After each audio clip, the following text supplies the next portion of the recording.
ఏమాత్రం అనుమానం లేదు. మనందరం వారసులం మాత్రమే కానీ పెత్తందారులు మాత్రం కాదు. ప్రతి ఒక్క కార్యకర్తకు న్యాయం చేసి తిరిగి ఈ సాంప్రదాయాన్ని భావితరాలకు అందించవలసిన బాధ్యత మనందరిపైన ఉందని చెప్పి మరొకసారి విజ్ఞప్తి చేస్తున్నా. అందుకే మీరు ఒక్కసారి చూస్తే ఎన్నో పార్టీలు వచ్చాయి. చాలా పార్టీలు ఎప్పటికప్పుడు కనుమరుగయ్యే పరిస్థితి కూడా వచ్చింది. కానీ అన్ని రాజకీయ పార్టీల కంటే తెలుగుదేశం పార్టీ భిన్నంగా పనిచేశాం. మీరు ఒక విషయం గుర్తుపెట్టుకోవాలి. తెలుగుదేశం పార్టీని లేకుండా చేస్తామని చాలామంది ప్రయత్నం చేశారు. కానీ ప్రయత్నం చేసిన వ్యక్తులు కాలగర్భంలో కలిసిపోయారు. ఎవ్వరూ తెలుగుదేశం పార్టీని ఏమీ చేయలేకపోయారు. ముహూర్త బలం చాలా గొప్పది.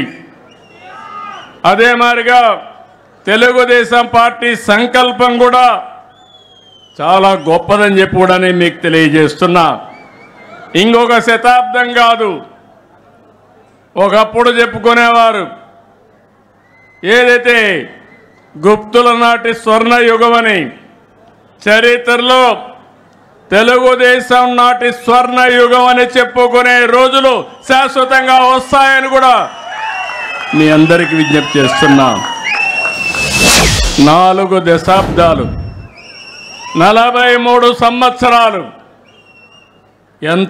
ఎన్నో సంక్షోభాలు వచ్చాయి. ప్రతి ఒక్క సంక్షోభాన్ని అవకాశంగా తీసుకున్నాం. అదే సమయంలో ఎన్నో సవాళ్లు అధిగమించాం.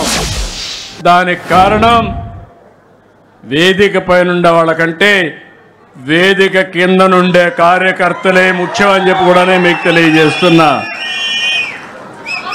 అందుకని పార్టీని ప్రాణంగా బతికే పసుపు సైనికులందరికీ నా అభినందనలు. మనస్ఫూర్తిగా పాదాభివందనం చేస్తున్నా. మీ అందరికీ సెల్యూట్ చేస్తున్నా.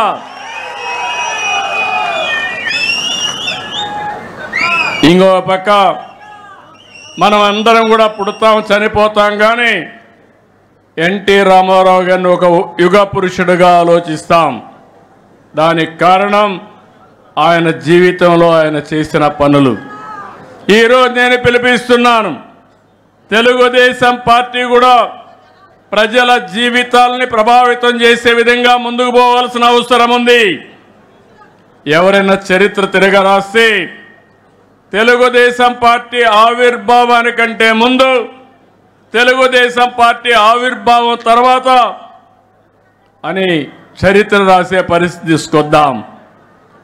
మీరందరూ గుర్తుపెట్టుకోవాలి, ప్రతి ఒక్క కార్యకర్తకు గుండెల్లో ఉండవలసిన అవసరం ఉంది. తెలుగువారి ఆత్మగౌరవం కోసం పుట్టిన పార్టీ తెలుగుదేశం పార్టీ. తెలుగు వారిని అభివృద్ధి పందాన్ని నడిపించే పార్టీ తెలుగుదేశం పార్టీ.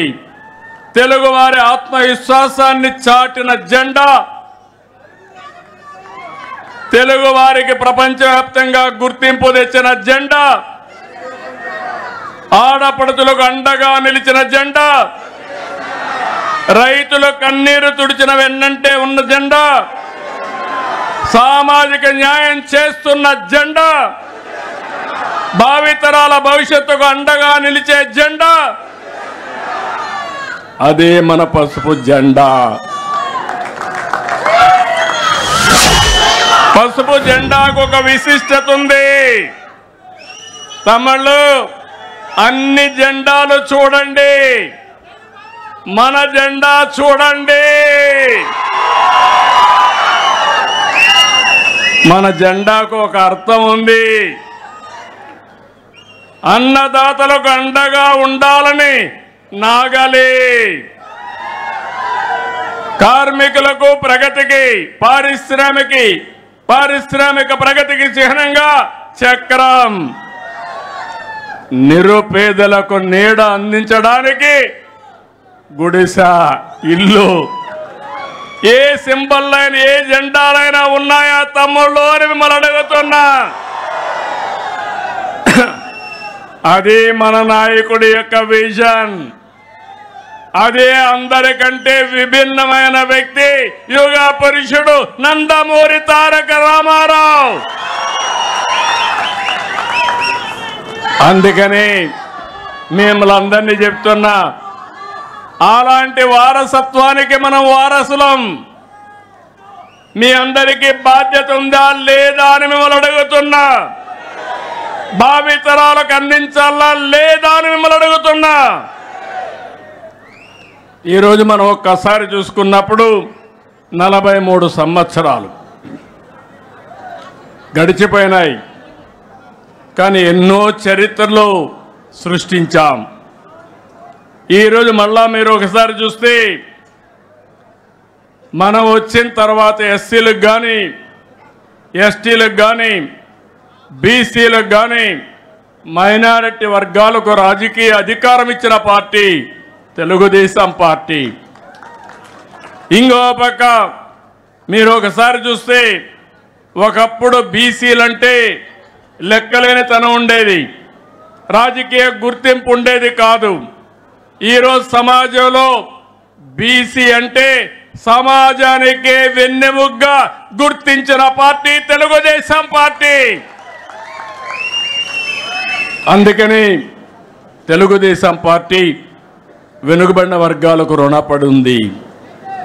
వాళ్ళని ఆర్థికంగా, రాజకీయంగా, సామాజికంగా పైకి తేవలసిన బాధ్యత తెలుగుదేశం పార్టీ పైన ఉందని చెప్పి కూడా నేను మీకు తెలియజేస్తున్నా. ఇంకో పక్క మీరు ఒకసారి ఆలోచిస్తే ఎక్కడికక్కడ సోషల్ రీఇంజనీరింగ్ చేసిన పార్టీ తెలుగుదేశం పార్టీ. మొన్న మీరు చూశారు, ఎన్నికలు వచ్చాయి. ఎన్నికలు వస్తే అన్ని వర్గాలకు, అన్ని కులాలకు రాజ్యాధికారంలో భాగస్వాములు చేస్తూ ఎమ్మెల్యేలుగా, ఎంపీలుగా సీట్లు ఇచ్చామంటే అది తెలుగుదేశం పార్టీ చూపించిన చొరవ. భవిష్యత్తులో కూడా నేను హామీ ఇస్తున్నాను, ఏ కులం కూడా మాకు అన్యాయం జరిగింది అనకుండా అందరికీ న్యాయం చేసే ఏకైక పార్టీ, ఏకైక జెండా తెలుగుదేశం పార్టీ జెండా. మొన్ననే మీరు చూస్తే ఒక సామాజిక న్యాయం కోసం నేను 96లో ఎస్సీ వర్గాల్లో ఏబిసిడి కేటగరైజేషన్ కావాలంటే ఆ రోజు ఆలోచించి మాదిగలకు కూడా ప్రాధాన్యత ఇవ్వాలి, ఎవరికి అన్యాయం జరగడానికి వీలు లేదని కేటగరైజేషన్ నాంది పలికాం. అది ఇక్కడ అక్కడ తిరిగి తిరిగి సుప్రీంకోర్టు వరకు వెళ్ళి కొన్ని రోజులు అనుభవించిన తర్వాత కొట్టేస్తే ఆ రోజు ముఖ్యమంత్రిగా చేసిన చట్టాన్ని మళ్ళీ దేశానికి ఆదర్శంగా కేటగరైజేషన్ చేసే అధికారం తెలుగుదేశం పార్టీకి వచ్చిందంటే ఇది ఒక చరిత్ర.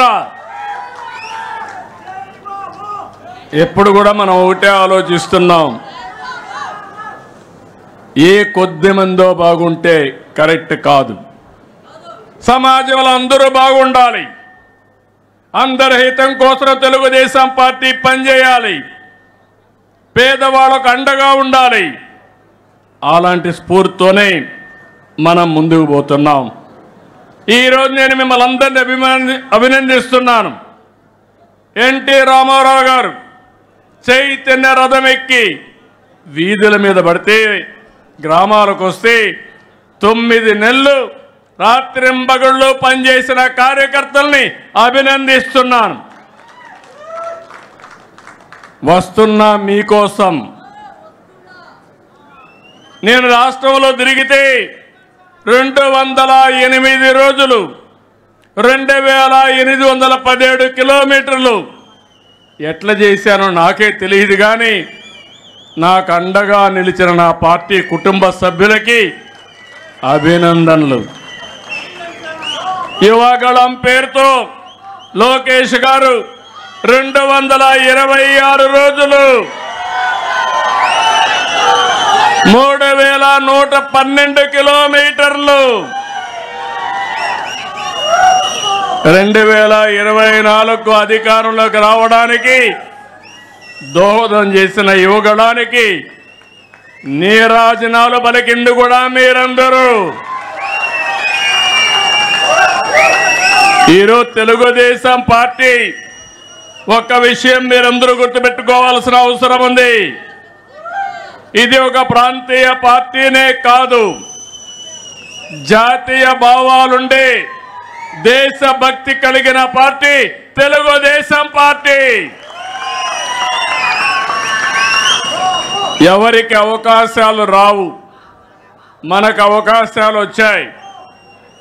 నేషనల్ ఫ్రంట్ ఏర్పాటు చేసి ప్రత్యామ్నాయ గవర్నమెంట్ ఏర్పాటు చేసిన వ్యక్తి నందమూరి తారక రామారావు గారు. యునైటెడ్ ఫ్రంట్ ఏర్పాటు చేసిన పార్టీ తెలుగుదేశం పార్టీ. 2 గవర్నమెంట్లో మీరు ఒకసారి చూస్తే ఎన్డీఏ 1 and 2 కానీ వాజ్పేయి గారి పీరియడ్లో, మళ్ళీ ఈరోజు కూడా కేంద్రంలో కీలక పాత్ర పోషించే పార్టీ తెలుగుదేశం పార్టీ. దేశంలో ఎవరికి దక్కని అవకాశం పార్లమెంట్లో ప్రధాన ప్రతిపక్షంగా పనిచేసిన పార్టీ తెలుగుదేశం పార్టీ అని చెప్పి నేను మీకు తెలియజేస్తున్నా. ఇవన్నీ చూసినప్పుడు నేను ఒకటే మిమ్మల్ని అందరినీ కోరుతున్నాను. ఎన్నో కార్యక్రమాలు చేశాం. బాబాసాహెబ్ అంబేద్కర్కి భారతరత్న రావడంలో కీలక పాత్ర పోషించిన వ్యక్తి ఎన్టీఆర్. ఆ రోజు నేషనల్ ఫ్రంట్లో అని చెప్పి కూడా నేను మీకు తెలియజేస్తున్నా. అభివృద్ధిలో మీరు చూస్తే 99లో ఏదైతే గోల్డెన్ క్వాడ్రిలేటరల్ రోడ్డు ఉందో ఆ రోడ్డుకు నాంది పలికిన పార్టీ తెలుగుదేశం పార్టీ. విద్యుత్ సంస్కరణలు తెచ్చిన పార్టీ తెలుగుదేశం పార్టీ. ఇన్ఫ్రాస్ట్రక్చర్లో మీరు చూస్తే అనేక సంస్కరణలకు నాంది పలికాం. ఈరోజు సంపద వచ్చిందంటే ఆ సంపద రావడానికి ముందు చూపుతో పనిచేసిన పార్టీ తెలుగుదేశం పార్టీ అని చెప్పి నేను మీకు తెలియజేస్తున్నా. ఒక సంస్కరణ కాదు, విద్యా సంస్కరణ తీసుకొచ్చాం. నేను ఎప్పుడూ ఒకటే ప్రగాఢంగా భావిస్తాను. ప్రభుత్వం వల్ల, ప్రభుత్వ విధానాల వల్ల జీవితాలు మారుతాయి. అదే ప్రభుత్వ విధానాల వల్ల, ప్రభుత్వ పనితనం వల్ల ప్రజల జీవితాలు నాశనం అవుతాయి. ఈ విషయం మీరు గుర్తుపెట్టుకోవాల్సిన అవసరం ఉంది. 25 సంవత్సరాల కంటే ముందు నేను హైదరాబాద్ ఏ విధంగా ఉండాలి, తెలుగు జాతికి ఏ విధంగా సంపద సృష్టించాలో ఒక నగర నిర్మాణానికి ప్రారంభిస్తే ఈరోజు గర్వంగా చెప్పగలుగుతున్నా. ఆ రోజు మనం తెలుగుదేశం పార్టీ ప్రారంభించిన పనుల వల్ల తెలంగాణ రాష్ట్రం నెంబర్ 1 స్టేట్గా ఎక్కువ తలసరి ఆదాయం వచ్చే రాష్ట్రంగా తయారైందంటే అది తెలుగుదేశం పార్టీ కాంట్రిబ్యూషన్. అది ఈరోజు ఇంకొక మాట కూడా చెప్తున్నా మీ అందరికీ. ఈరోజు 25 సంవత్సరాల కంటే ముందు నేను ఐటీ మాట్లాడా, హైటెక్ సిటీ కట్టా, ప్రజల్లో చైతన్యం తీసుకొచ్చా. అప్పుడు నన్ను నమ్మలేదు. కానీ ఈరోజు మీరు చూస్తే మీ ఊర్లో ఎంతమంది ప్రపంచంలో వేరే దేశాల్లో ఉన్నారో చూస్తే దానికి దోహదం చేసిన పార్టీ తెలుగుదేశం పార్టీ. అది సాధించిన జెండా తెలుగుదేశం పార్టీ జెండా. ఈరోజు నేను గర్వంగా చెప్పగలుగుతున్నాను. ఏ దేశమైనా వెళ్ళండి, ప్రతి ఒక్క ఊర్లో కూడా మంచి కాలనీలు ఉంటాయి, అంటే డబ్బులు ఉండేవాళ్ళు. అలాంటి పాష్ కాలనీకి వెళ్ళి మీరు తెలుగులో మాట్లాడండి, ఇమ్మీడియట్గా మీటింగ్ కావాల్సిన వ్యక్తులు మొత్తం వచ్చే పరిస్థితి ఉంటుందంటే అది తెలుగుదేశం పార్టీ సాధించిన విజయం. దీనికంటే గర్వకారణం ఏం కావాలని మిమ్మల్ని అడుగుతున్నా. తెలుగుదేశం పార్టీ కార్యకర్త సగర్వంగా కాలరెగరేసుకునే పరిస్థితి తీసుకొచ్చాం తప్ప ఎక్కడ కూడా తలదించుకునే పరిస్థితి రాదని చెప్పి నేను మీకు తెలియజేస్తున్నా. ఈరోజైతే నిరంతరం ఈ కార్యక్రమం కొనసాగాలి. ఎవరైతే ఆలోచించడం ఆపేస్తారో, లేకపోతే తెలుసుకోవడం ఆపేస్తారో వాళ్ళు అక్కడి నుంచి పతనం అవుతూ ఉంటారు, వ్యక్తులు కానీ వ్యవస్థలు కానీ. మొన్న ఎన్నికలు వచ్చాయి, 2024 ఎన్నికలు ఒక చరిత్రను సృష్టించిన ఎన్నికలు ఇవి. ఆ రోజు అందరం ఆలోచించాం, రాష్ట్రాన్ని పునర్నిర్మాణం చేసుకోవాలి, మళ్ళీ దగాగాబడ్డ ఈ తెలుగు జాతిని నిలబెట్టవలసిన బాధ్యత ఉందని తెలుగుదేశం, జనసేన, బీజేపీ 3 పార్టీలు కలిసి పోటీ చేశాం. పవన్ కళ్యాణ్ గారు కానీ నరేంద్ర మోడీ గారు కానీ పూర్తిగా సహకరించారు. ఇది ఒక చరిత్ర. 93% స్ట్రైక్ రేట్. ఈరోజు నేను చెప్తున్నా, మన మీద చాలా ఆశలు పెట్టుకున్నారు. కార్యకర్తల్లో యాస్పిరేషన్లు ఉన్నాయి. ఇప్పుడు నేను వస్తే కాగితాలు ఇస్తూనే ఉన్నారు. ఇది నాకు కొత్త అనుభవం. ఎప్పుడు కూడా కాగితాలు ఇచ్చేవాళ్ళు కాదు పదవుల కోసం. మీలో యాస్పిరేషన్లు ఉన్నాయి, ప్రజల్లో యాస్పిరేషన్లు ఉన్నాయి. అయితే దీన్ని సాధించడం కోసం అనునిత్యం పనిచేయాలి. కొంచెం ఎక్స్ట్రాగా పనిచేస్తే తప్ప ఇది సాధ్యం కాదని చెప్పి కూడా నేను మీకు తెలియజేస్తున్నా. అదే సమయంలో మిమ్మల్ని చూస్తే నేను గర్వపడుతున్నా. రికార్డు స్థాయిలో మెంబర్షిప్ చేశారు. మిమ్మల్ని చూస్తే 83 రోజుల్లో 1 కోటి సభ్యత్వాలు చేసిన ఏకైక పార్టీ తెలుగుదేశం. ఏపీలో 1,53,551 మంది, తెలంగాణలో 1,78,041 మంది, 2 రాష్ట్రాల్లో కలిసి 1,02,35,857 మందిని ఇచ్చేశారు. ఈ కార్యక్రమాన్ని బ్రహ్మాండంగా చేసినటువంటి రాష్ట్ర పార్టీ అధ్యక్షుడు పల్లాని, అదే మరి జనరల్ సెక్రటరీ లోకేష్ని మనస్ఫూర్తిగా అభినందిస్తున్నా. తెలుగుదేశం పార్టీ మొదటి నుంచి కూడా